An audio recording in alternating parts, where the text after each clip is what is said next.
संसार में जब कोई तुम्हारा ना होवे, दुनिया साथ छोड़ देवे, तब घबराना मत, न परेशान होना, न चिंता में पड़ना। हम भारत के लोगों से कहेंगे, भैया जो जबलपुर के पागल यहां कथा सुन रहे, मेरे पागलों, मेरी प्रार्थना है दुनिया तुमको ठुकरा दे तो तुम हीन हीन मत समझना, तुम अपने आप का मन मलिन मत करना, चले आना गोविंद के दर पर, ये मुस्कुराकर तुमको गले लगाएंगे। हमारे ठाकुर सबको गले लगाते हैं, जिनका कोई नहीं उनके तो रघुनाथ जी, उनके तो ठाकुर है। भैया ठाकुर के अलावा भला कौन हमारा, भगवान के अलावा। लेकिन डूब जाओ इनमें। अभी तो हम केवल और केवल भगवान के बनने का नाटक कर रहे। विचार करो, जिस दिन भगवान के हो जाएंगे, भगवान क्या कहेंगे। इस संसार में जब सब जगह से थक जाना, तब हमारी गोविंद की गली में आ जाना।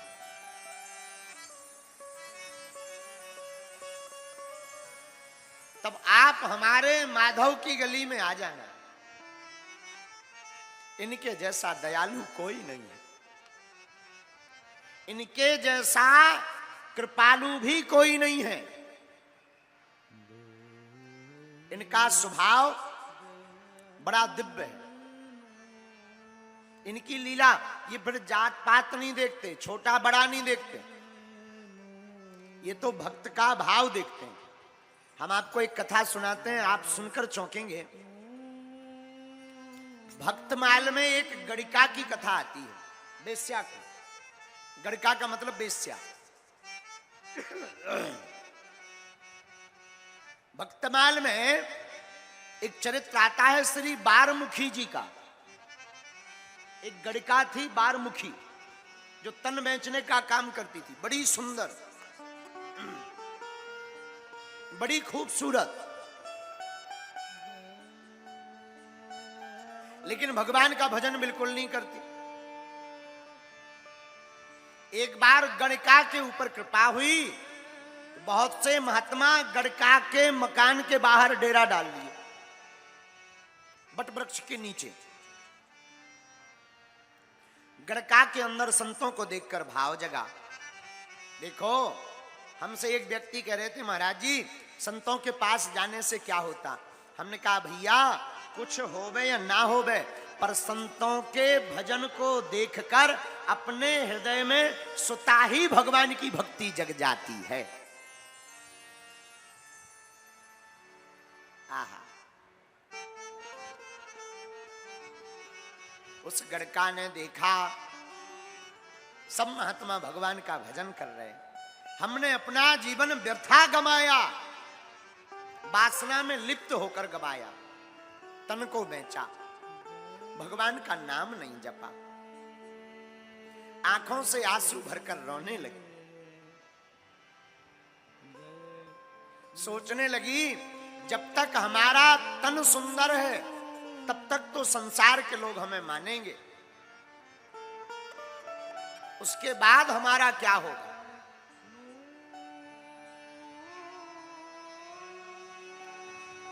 रात गवाई सोए कर, दिवस गवाया खाए। भैया जो भगवान का भजन नहीं करते, उनका हाल गणिका जैसा ही है। रात तो सोकर गवाई, दिन खा पी कर गवाया। रात गवाई सोए कर, दिवस गवाया खाए। हीरा जन्म अनमोल था, कौड़ी बदले जाए। बड़ा अनमोल जीवन था भगवान के भजन के लिए, पर बेफिजूली में बर्बाद कर दिया, किसी काम का नहीं रहा। और ये संसार जब तक जेब गर्म है, तन पर खूबसूरती है, तब तक ये संसार तुम्हारा है। जहां चेहरे की चमक और जेब के नोट गए, सो कोई तुमको पूछने वाला नहीं है। गड़िका रोने लगी। हरि बिन कौन हमारो, अब तो बिना गोपाल के कौन हमारा है, सब व्यर्थ है। उसने क्या किया, जितनी संपत्ति थी एक थाल में सोना चांदी जवाहरात भरे महात्माओं के पास ले गई।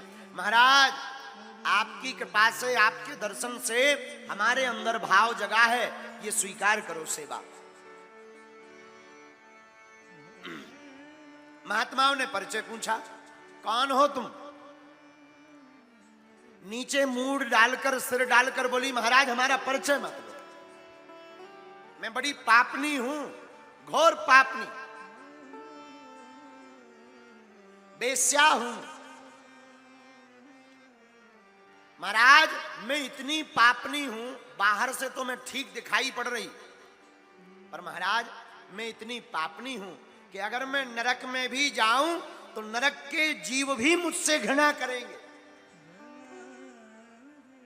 मैं इतनी पापनी हूं, आप हमारा परिचय मत पूछो, आप तो हमारी सेवा स्वीकार करें।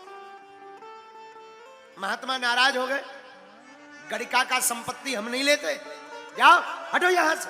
और सुनो, मुंह मत दिखाना, तुम्हें भगवान ने ये तन बेचने के लिए नहीं दिया, भगवान ने ये खूबसूरत तन परमात्मा को रिझाने के लिए दिया था, और तुमने 2 कौड़ी के कामी पुरुषों में सब बर्बाद कर दिया। वासना में डूबी रही, कामी पुरुषों का संग किया, अब तुम्हारा कोई नहीं है। गड़िका रोने लगी, आंखों में आंसू भरकर बोली, महाराज अगर गंगा नदी ही हमको त्याज्य कर देगी तो हमारा भला कैसे होगा, गुरु ही हमको त्याग देंगे तो शिष्य का कल्याण कैसे होगा।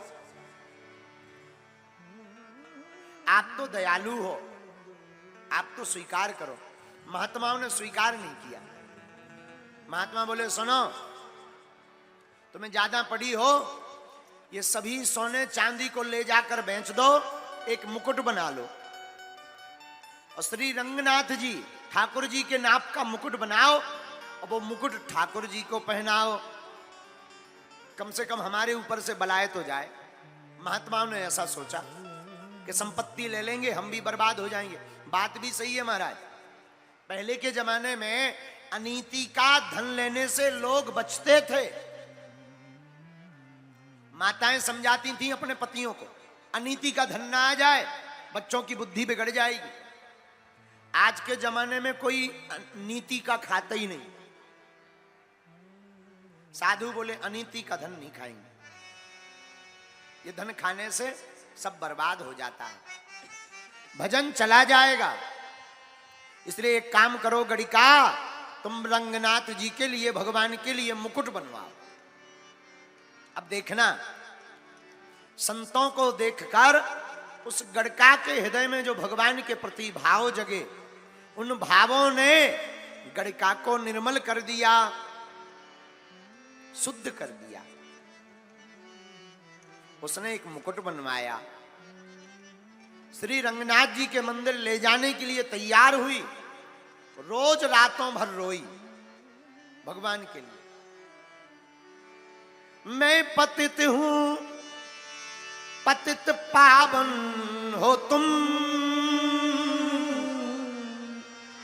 मैं अगर पापनी हूं तो आप पाप हरण भी तो हो। हे नाथ, अगर आप ही हमको त्याग दोगे महात्माओं की भांति, तो कौन हमको सहारा देगा, कौन हमको ध्याएगा। हे नाथ, कौन हमारी खबर लेगा। और हाथ जोड़कर वो गड़का रोते रोते रातों को व्यतीत करती, आंखों से झरझर आंसू बहाती और गाते हुए कहती, हरि बिन कौन हमारो, हरि बिन कौन हमारो, हरि बिन कौन हमारो, हरि बिन कौन हमारो, हरि बिन कौन हमारो, हरि बिन कौन हमारो। भगवान के बिना कौन हमारा है? जिनका नाम पतित पावन है, जिनका नाम पतित पावन है, जिनका नाम पतित पावन जिनका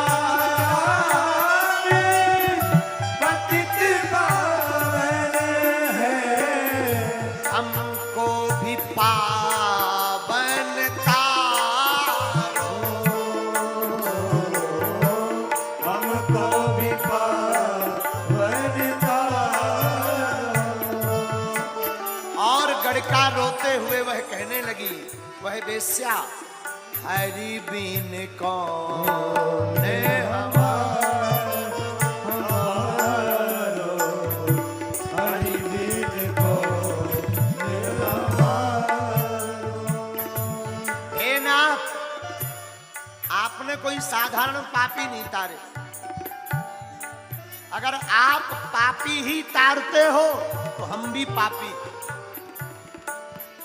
और एक बात और, नाथ, आप हमारे जैसे पापी नहीं तारोगे तो आपको कोई सर्टिफिकेट नहीं देगा कि आप पतित पावन हो। गड़ी का गीत अजामिल तारे, घड़ी का गीत अजामिल तारे। आपने नंबर एक के पापी तारे। मैं मानती हूं मैं बहुत निकृष्ट हूं, महापापनी हूं, इतनी पापनी कि नरक में भी नरकीय जीव मुझसे घृणा करेंगे। लेकिन सरकार, अब तक भूल हुई, अब मैं जैसी भी हूं आपकी ही हूं। गढ़ का गीत अजामिल तारे, घड़ी का गीत अजामिल तारे, घड़ी का गीत अजामिल तारे, घड़ी का गीत अजामिल तारे। हमको भी पार उतारो, हमको भी पार उतारो,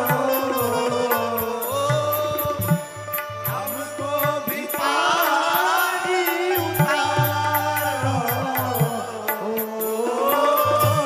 हमको भी पार उतारो।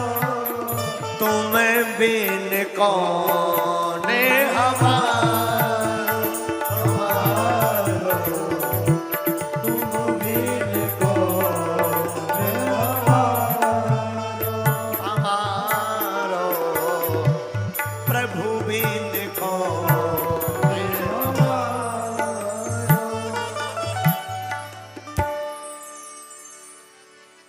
आपने बड़े बड़े पापी को तारा, हमें भी पारो। महाराज जी, घटना सुनना। वो मुकुट लेकर के रंगनाथ जी के मंदिर जाने लगी। सोई सपने में भगवान ने पुजारी जी से कहा, सुनो, कल एक वेश्या गढ़ का मुकुट लेकर आएगी, उसका मुकुट तुम मत लेना, उसके हाथ से ही हमारे सिर पर रखवाना। आहा, धन्य है। इसीलिए हमारे प्रभु का नाम दयालु। धन्य है, धन्य। गड़िका जैसी वेश्या को भी भगवान कहते हैं इसके सिर, हमारे सिर पर मुकुट यही रखेगी। दूसरे दिन पुजारी जी इंतजार करते रहे। शाम के समय गड़िका डरती डरती मंदिर गई। कोई डांट ना दे, कोई मार ना दे, कोई भला बुरा ना कह दे, क्योंकि जिंदगी भर पाप की। भगवान के सामने जाएंगे तो भगवान क्या पता हमारा स्वीकार करेंगे या नहीं करेंगे। आंखों से भरी रोती हुई गई। रोती रोती पहुंची। पुजारी जी ने कहा, अरे अरे आइए आइए आइए, आगे आइए, हम आपका ही इंतजार कर रहे थे। चौंक गई गड़िका, हमारो इंतजार? हाँ, एक काम करो महाराज, क्षमा करना, आपसे भूल हो गई होगी। मैं तो महा नीच हूं, मैं तो महा पापनी हूं, मैं महा निकृष्ट हूं। भला आप हमारा क्यों इंतजार कर रहे थे? सरकार, हम रंगनाथ जी के लिए एक मुकुट लाए हैं। है तो ये पाप की कमाई, लेकिन स्वीकार कर लो। पुजारी जी बोले, अरे देवी जी, हमने नहीं, रंगनाथ जी ने ही स्वीकार कर लिया। अब तो तुम अपने हाथ से पहनाओ। आहा, भगवान जहां विराजमान थे ठाकुर जी, वो गड़िका उस चबूतरे पर चढ़ी, रोकर के अधीर हो गई कि भला मैं ये क्या देख रही हूं, ये सब हो क्यों रहा। सोच ही रही थी। हाथ में मुकुट लिया, भगवान को पहनाना चाहा, लेकिन भगवान की मूर्ति थोड़ा बड़ी है, इसकी हाइट थोड़ा छोटी है। ये सोचा गई कि भला अब कैसे मुकुट पहनाएंगे। लेकिन धन्य है भगवान, भगवान ने जैसे ही गड़िका को देखा, तुरंत अपना सिर नीचे कर लिया मूर्ति ने, और गड़िका ने अपने हाथ से मुकुट पहना दिया।